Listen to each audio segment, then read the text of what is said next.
Hello everyone, welcome back to my YouTube channel. आज है 23 मई और आज की क्लास के अंदर अपन जो कुमार गौरव सर के द्वारा ही जो 23 मई को जो करंट अफेयर्स करवाई गई है, तो उसी क्लास का अपन हैंड रिटन नोट्स के रूप में रिवीजन करेंगे। तो इस क्लास का रोज रिवीजन आपको 1 बजे मिल जाया करेगा। तो चलो शुरुआत करते हैं क्वेश्चन नंबर 1 से। प्रधानमंत्री श्री नरेंद्र मोदी जी के द्वारा ही हाल ही के अंदर जो पपुआ न्यू गिनी है, इसकी यात्रा पर गए हैं। तो इसकी यात्रा पर जाने वाले पहले प्रधानमंत्री हैं जो कि पपुआ न्यू गिनी की यात्रा पर गए हैं। पपुआ न्यू गिनी के प्रधानमंत्री कौन है? तो जेम्प मेरापे हैं। और जेम्प मेरापे हैं, इनके द्वारा ही प्रधानमंत्री श्री नरेंद्र मोदी जी के पैर भी छुए गए हैं और यहाँ का जो सर्वोच्च सम्मान है उससे भी सम्मानित किया है। पपुआ न्यू गिनी की राजधानी तो पोर्ट मोर्सबी भी है, वो यहाँ की राजधानी है। और जो फिजी देश है ये भी यहीं पर है, पपुआ न्यू गिनी के पास में ही। तो इसके द्वारा भी प्रधानमंत्री श्री नरेंद्र मोदी जी को ही सर्वोच्च सम्मान से सम्मानित भी किया है।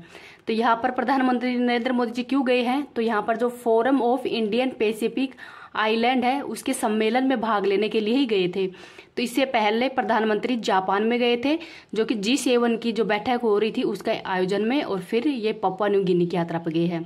तो पपुआ न्यू गिनी है ये ऑस्ट्रेलिया महाद्वीप है, वहाँ पर ही मतलब ऑस्ट्रेलिया महाद्वीप और जो पपुआ न्यू गिनी है ये पास पास में ही है। आगे देखते हैं, लल्लन टॉप क्वेश्चन देखते हैं। प्रधानमंत्री नरेंद्र मोदी जी के द्वारा ही दुनिया के सबसे लंबे रेलवे प्लेटफॉर्म है उसका अनावरण कहाँ पे किया है?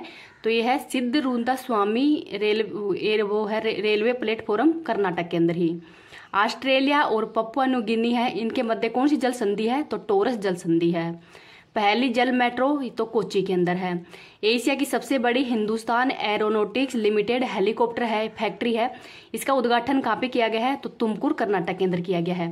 तो इसको भी याद रख लेना। आगे देखते हैं, एशिया के सबसे बड़े एयर शो एयर इंडिया 2023 का शुभारंभ बेंगलुरु में किया है। और किसके द्वारा किए गए हैं? ये सब प्रधानमंत्री नरेंद्र मोदी जी के द्वारा ही किए गए थे हाल ही में। आगे है, दुनिया की सबसे लंबी नदी एमबी गंगा विलास क्रूज जो नदी है उसका अनावरण कहाँ पे किया गया है? तो ये वाराणसी से डिब्रूगढ़ के मध्य किया गया है। और इसकी टोटल लंबाई कितनी है? तो 3200 किलोमीटर है। जल जल अभियान है, इसका शुभारंभ माउंट आबू सिरोही राजस्थान के अंदर ही इसका शुभारंभ किया है। और शुभारंभ नरेंद्र मोदी जी के द्वारा ही किया गया है। इस क्लास की PDF है वो मैं टेलीग्राम पे डाल दूंगी। टेलीग्राम का लिंक आपको इस वीडियो के ही कमेंट सेक्शन के अंदर मिल जाएगा, तो वहां से आप इसकी PDF प्राप्त कर सकते हैं। अगर आपको ये वीडियो पसंद आ रहा है तो प्लीज़ आप इसको ज़्यादा से ज़्यादा लाइक एंड शेयर कर देना। अभी तक चैनल पे नए हो, चैनल को सब्सक्राइब नहीं किया है तो चैनल को सब्सक्राइब भी कर लेना। आगे देखते हैं क्वेश्चन नंबर 2। अल मोहेद अल हिंदी जो 2023 अभ्यास है, इसका आयोजन भारत और सऊदी अरब के मध्य किया जा रहा है। सऊदी अरब की राजधानी रियाद है और इसका आयोजन कहाँ पे किया जा रहा है? तो जो सऊदी अरब है उसके ही अल जुबैल के अंदर इसका आयोजन किया जा रहा है। इस बार इसका 2nd संस्करण है और ये नेवी के द्वारा ही ये अभ्यास है वो किया जाता है। इसमें भारत की तरफ से कौन भागीदार ले रहा है? तो INS तर्कस और INS सुभद्रा है, वो भारत की तरफ से इसमें भागीदार है। तो इनको भी याद रख लेना। आगे देखते हैं लल्लन टॉप क्वेश्चन। भूमध्य सागर और लाल सागर को कौन जोड़ती है? तो स्वेज नहर जोड़ती है। और स्वेज नहर का वरदान किसको कहते हैं? तो मिस्र है उसको ही स्वेज नहर का वरदान भी कहते हैं। आगे है, अल नैफूद और रब अल खाली मरुस्थल सऊदी अरब में ही है। स्लीनेक्स अभ्यास 2023 और मित्र शक्ति अभ्यास है, इसका आयोजन भारत और श्रीलंका के मध्य किया जाता है। सैन्य मैत्री और धर्म गोर्जन अभ्यास का आयोजन भारत और जापान के मध्य। फ्रिंजक्स 2023 का आयोजन भारत और फ्रांस के मध्य। और कोकर्ण शक्ति 2023 का आयोजन है वो भारत और ब्रिटेन के मध्य किया जाता है। तो इसको भी याद रख लेना। नेक्स्ट और देखते हैं, ओरियन 2023 ये भारत और फ्रांस के मध्य किया जाता है और इसमें भारत की तरफ से राफेल है वो भाग लेता है। डस्टलिक 2023 भारत और उज्बेकिस्तान के मध्य। साइक्लोन फर्स्ट ये इंपॉर्टेंट है, ये पहली बार इसका आयोजन किया गया था भारत और मिस्र के मध्य ही, और इसका आयोजन किया गया है राजस्थान के पोखरण के अंदर ही। सूर्य किरण ये 16 का आयोजन है वो भारत और नेपाल के मध्य। तर्कस अभ्यास का आयोजन भारत और USA के मध्य। और जो मोचा चक्रवात है इसका नाम है वही यनम के द्वारा दिया गया था। तो इसको भी याद रख लेना। आगे देखते हैं क्वेश्चन नंबर 3। अंतर्राष्ट्रीय जैव विविधता दिवस कब मनाया जाता है? तो 22 मई को मनाया जाता है। 22 मई को ही मनाने का कारण क्या है? तो जैव विविधता जो संरक्षण कन्वेंशन हुआ था वो 22 मई 1992 में हुआ था, तो इस वजह से 22 मई को अंतर्राष्ट्रीय जैव विविधता दिवस मनाया जाता है। इस बार की थीम क्या है? तो फ्रॉम एग्रीमेंट टू एक्शन। तो फ्रॉम एग्रीमेंट टू एक्शन ये इस बार की थीम है। तो थीम इंपॉर्टेंट है, इसको याद रख लेना। नेक्स्ट देखते हैं, कुनलिंग मॉन्ट्रियल घोषणा पत्र है, ये किससे संबंधित है? तो जैव विविधता से संबंधित है। COP15 का आयोजन मॉन्ट्रियल कनाडा में किया गया था और इसकी अध्यक्षता किसने की थी? तो चाइना के द्वारा इसकी अध्यक्षता की गई थी और इसके अंदर भी जो पुनलिंग मॉन्ट्रियल घोषणा पत्र है उसी से संबंधित है ये। आगे देखते हैं 21 मई को आतंकवाद विरोधी दिवस मनाया जाता है। 21 मई 1991 को ही जो पूर्व प्रधानमंत्री थे राजीव गांधी इनकी हत्या कर दी गई थी, तो इसी के लिए ही 21 मई को आतंकवादी विरोधी दिवस मनाया जाता है। आगे देखते हैं भारत में विश्व का कितने % जैव विविधता है? तो 8% है। भारत के अंदर ही जैव विविधता हॉट स्पॉट कितने हैं? तो 2 हैं, एक तो पश्चिमी घाट है और एक पूर्वी हिमालय है। सर्वाधिक जैव विविधता अमेजोन वर्षा वन ब्राजील के अंदर है और जो अमेजोन वर्षा वन है इनको पृथ्वी के फेफड़े भी कहा जाता है। नैगोया प्रोटोकॉल जैव विविधता से संबंधित है, तो इसको भी याद रख लेना। आगे देखते हैं ललन टॉप क्वेश्चन। विश्व जल दिवस कब मनाया जाता है? 22 मार्च को। विश्व पृथ्वी दिवस कब मनाया जाता है? 22 अप्रैल को। ओजोन संरक्षण दिवस 16 सितंबर को मनाया जाता है और मॉन्ट्रियल प्रोटोकॉल है ये 16 सितंबर 1987 को हुआ था ओजोन के संरक्षण के लिए। आगे देखते हैं भारत के द्वारा ही यूनेस्को द्वारा भारत के जो यूनेस्को द्वारा ही मान्यता प्राप्त बायोस्फीयर रिजर्व कितने हैं? तो 18 है और नवीनतम कौन सा है? तो जो पन्ना है वो नवीनतम है जो कि मध्य प्रदेश के अंदर है। वैसे तो बायोस्फीयर रिजर्व भारत के अंदर कितने हैं? तो 18 है और जो यूनेस्को द्वारा मान्यता प्राप्त है वो 12 है। आगे है मरुस्थलीकरण रोकथाम दिवस कब मनाया जाता है? तो 17 जून को मनाया जाता है, तो इसको भी याद रख लेना। नेक्स्ट देखते हैं question number 4। International pathogen surveillance network IPSNO, तो ये किसने लॉन्च किया है? तो WHO के द्वारा ही लॉन्च किया गया है और एक विश्व स्वास्थ्य सभा है, इसका आयोजन भी WHO के द्वारा ही करवाया गया है। तो WHO की स्थापना 7 अप्रैल 1948 को की गई थी। हेडक्वार्टर जिनेवा स्विट्जरलैंड में है और इसके वर्तमान में हेड है डॉक्टर टेड्रोस। तो ये जो इंटरनेशनल पैथोजेन है, तो पैथोजेन का मतलब क्या होता है? तो रोग कारक है, जो भी रोग है उसके कारक को खोजना ही पैथोजेन का मतलब होता है, तो इसको भी याद रख लेना। आगे देखते हैं कोविड-19 संक्रामक बीमारी है उनका तेजी से पता लगाना ही इसका प्रमुख उद्देश्य है। विश्व आर्थिक मंच, तो इसकी स्थापना 1971 में की गई है। हेडक्वार्टर जिनेवा स्विट्जरलैंड में है और बैठक कहाँ पे होती है? तो दावोस स्विट्जरलैंड के अंदर होती है। तो ग्लोबल जेंडर गैप इंडेक्स है वो WEP के द्वारा ही जारी की जाती है और इसमें आपकी बार भारत की रैंक 135वीं है। विश्व वन्यजीव फंड की स्थापना 1961 में हेडक्वार्टर ग्लेंड स्विट्जरलैंड में है और शुभंकर पांडा है। IUCN की स्थापना 1948 में हेडक्वार्टर ग्लेंड स्विट्जरलैंड में है और इसके द्वारा ही जो रेड डेटा बुक है वो जारी की जाती है। ललन टॉप क्वेश्चन देखते हैं। WHO के द्वारा ही भारत को पोलियो मुक्त कब किया गया था? तो 2014 के अंदर। और चेचक मुक्त है, तो चेचक मुक्त और पोलियो मुक्त भारत को कर दिया गया है। चेचक के टीके की खोज एडवर्ड जेनर के द्वारा की गई है और मेडिसिन का जो पहला नोबेल पुरस्कार है वो भी एडवर्ड जेनर को ही दिया गया है। विश्व स्वास्थ्य दिवस 7 अप्रैल को मनाया जाता है और इस बार की थीम है हेल्थ फॉर ऑल। मिशन इंद्रधनुष का संबंध किससे है? तो 25 दिसंबर 2014 को ही शुरू किया गया था और ये टीकाकरण से संबंधित है, तो इसको भी याद रख लेना। आगे देखते हैं question number 5। National academy of coastal policing campus है, इसकी आधारशिला कहाँ पे रखी गई है? तो जो ओखा द्वारका गुजरात है वहां पर इसकी आधारशिला रखी है।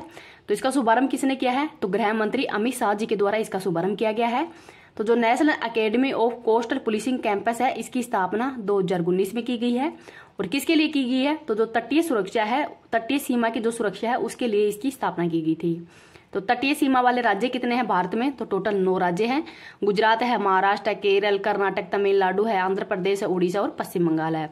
सबसे लंबी तटरेखा वो मतलब टोटल तटरेखा की लंबाई कितनी है? तो 7516 किलोमीटर है और सर्वाधिक लंबाई वाला राज्य कौन सा है? तो गुजरात है जिसकी 1600 किलोमीटर जो तटरेखा की लंबाई है।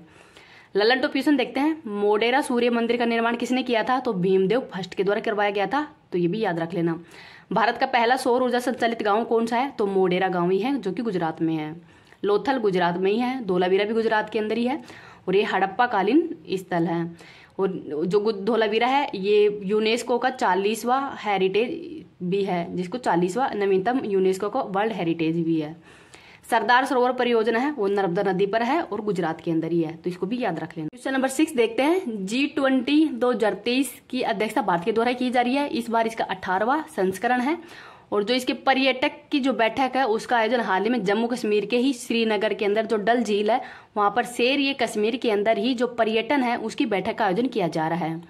G20 के अंदर 19 देश हैं और एक यूरोपीय यूनियन शामिल है। भारत के द्वारा इसकी थीम वसुधैव कुटुंबकम रखी गई है। और शेरपा कौन है? तो अमिताभ कांत है, तो इसको भी याद रख लेना। G20 का कहीं भी हेडक्वार्टर नहीं है। ललन टॉप क्वेश्चन देखते हैं, भारत के द्वारा और किस किस की अध्यक्षता की जा रही है? तो SCO 2023 की अध्यक्षता भारत के द्वारा की जा रही है। इंटरपोल की 90वीं बैठक का आयोजन भी भारत के द्वारा की गई है। ICC पुरुष वनडे वर्ल्ड कप का आयोजन भी भारत में किया जा रहा है। महिला बॉक्सिंग चैंपियनशिप का आयोजन भी भारत में किया जा रहा है। हॉकी वर्ल्ड कप का आयोजन भी भारत के अंदर ही उड़ीसा में किया गया था। फास्यनर व्यवस्था है, इसकी अध्यक्षता भी भारत के द्वारा ही की जा रही है। G7 का आयोजन जापान के हिरोशिमा में किया गया था, तो इसको भी याद रख लेना। आगे देखते हैं क्वेश्चन नंबर 7। विशेष पर्यटन वर्ष 2025 किसके द्वारा घोषित किया गया है? तो विशेष पर्यटन वर्ष 2025 है वो नेपाल के द्वारा ही घोषित किया गया है। नेपाल के वर्तमान में राष्ट्रपति कौन है? तो रामचंद्र पौंडे हैं। प्रधानमंत्री पुष्प कुमार दहल है। नेपाल की राजधानी काठमांडू है, और काठमांडू के अंदर ही जो सार्क या दक्षिण है इसका हेडक्वार्टर भी है।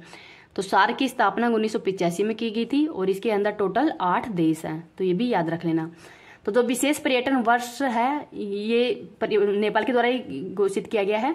तो वहां पे जो भी विदेशी नागरिक आएंगे उनको समर माथा सम्मान है वो भी दिया जाएगा, तो ये भी याद रख लेना। आगे देखते हैं ललन टॉप क्वेश्चन। सागर माथा तो माउंट एवरेस्ट का ही नाम है, और इसकी ऊंचाई 8,848.86 किलोमीटर है। 2023 के अंदर ही किसका अंतर्राष्ट्रीय वर्ष घोषित किया गया है? तो मोटे अनाज का। शुद्ध शून्य कार्बन उत्सर्जन का लक्ष्य कब तक रखा गया है? तो 2070 तक रखा गया है, तो इसको भी याद रख लेना। आगे देखते हैं question number 8। Italian open tennis tournament के अंदर ही पुरुष के अंदर कौन विजय बना है? तो डेनियल मेदवेदेव है, ये विजय बना है, और ये कहाँ के रहने वाले हैं? तो रूस के। महिला के अंदर कौन विजेता बनी है? तो रेबेकिना, और ये कजाकिस्तान की रहने वाली है। ये रेबेकिना है, ये विंबलडन जीतने वाली पहली एशियाई महिला भी है। इटली की राजधानी रोम है, और कौन सी नदी के किनारे है? तो टाइबर नदी के किनारे है। और FAO है, इसका हेडक्वार्टर रोम इटली के अंदर ही है, तो इसको भी याद रख लेना। आगे देखते हैं Lalan top question. Australian open पुरुष के अंदर विजेता नोवाक जोकोविच बने हैं, जो कि सर्बिया के हैं। और महिला के अंदर विजेता आर्यन सबलेंका बनी है, जो कि बेलारूस की रहने वाली है।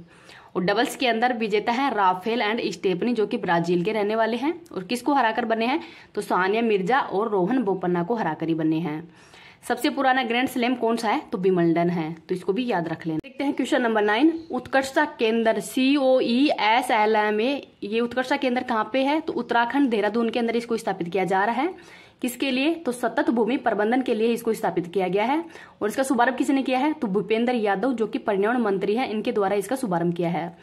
इसका उद्देश्य क्या है? तो इसका प्रमुख उद्देश्य है जो भूमि प्रदूषण है उसका भूमि प्रदूषण को कम करना, और जो मृदा का कटाव है उसको रोकना ही इसका प्रमुख उद्देश्य है। ललन टॉप क्वेश्चन देखते हैं। अंतर्राष्ट्रीय लिक्विड मिरर टेलीस्कोप कहाँ पे स्थापित किया गया है? तो देवस्थल उत्तराखंड के अंदर ही। लिपुलेख और कालापानी पिथौरागढ़ उत्तराखंड में है। वन रिपोर्ट कहाँ से प्रकाशित की जाती है? तो देहरादून उत्तराखंड से ही प्रकाशित की जाती है। 1987 से प्रकाशित की जा रही है, और हर 2 वर्ष के अंदर प्रकाशित की जाती है। उत्तराखंड की जो ग्रीष्मकालीन राजधानी कौन सी है? तो गिरसेन है। पिंडारी ग्लेशियर कहाँ पे है? तो ये भी उत्तराखंड के अंदर ही है, तो इसको भी याद रख लेना। आगे देखते हैं क्वेश्चन नंबर 10। मुख्यमंत्री तीर्थ दर्शन योजना है, ये मध्य प्रदेश सरकार के द्वारा शुरू की गई है। मध्य प्रदेश के CM है वर्तमान में शिवराज सिंह चौहान के द्वारा इसको शुरू किया गया है। तो ये जो मुख्यमंत्री तीर्थ दर्शन योजना है, इसके अंदर ही परिवार के एक व्यक्ति को तीर्थ यात्रा पर ले जाया जाएगा, और किसके माध्यम से? तो वायुयान के माध्यम से ले जाया जाएगा। और ये कहाँ से शुरू हुआ है? तो ये भोपाल से प्रयागराज के मध्य ही इसकी पहली उड़ान है वो शुरू की गई है, तो इसको भी याद रख लेना। आगे देखते हैं ललन टॉप क्वेश्चन। 17वां प्रवासी भारतीय सम्मेलन का आयोजन इंदौर मध्य प्रदेश में। लाडली बहन योजना भी मध्य प्रदेश सरकार के द्वारा शुरू की गई है, और इसमें 1,000 रुपये प्रति माह, साल के 12,000 और 5 साल के अंदर टोटल 60,000 रुपये दी जाएंगे। खेलो इंडिया यूथ गेम्स का आयोजन मध्य प्रदेश में किया गया है। इसका शुभंकर आशा है, और पहले स्थान पर महाराष्ट्र है, सेकंड पे हरियाणा, और थर्ड पर मध्य प्रदेश है। मुख्यमंत्री सीखो कमाओ योजना मध्य प्रदेश सरकार के द्वारा शुरू की गई है। आगे देखते हैं क्वेश्चन नंबर 11। प्रधानमंत्री नरेंद्र मोदी जी के द्वारा ही हिरोशिमा जापान के अंदर ही महात्मा गांधी जी की जो प्रतिमा है उसका अनावरण किया गया है। तो हिरोशिमा में G7 की बैठक के अंदर ही प्रधानमंत्री गए थे। तो आज की क्लास वो यही समाप्त होती है। आपको ये क्लास कैसी लगी है प्लीज कमेंट सेक्शन के अंदर बताना है। Thank you.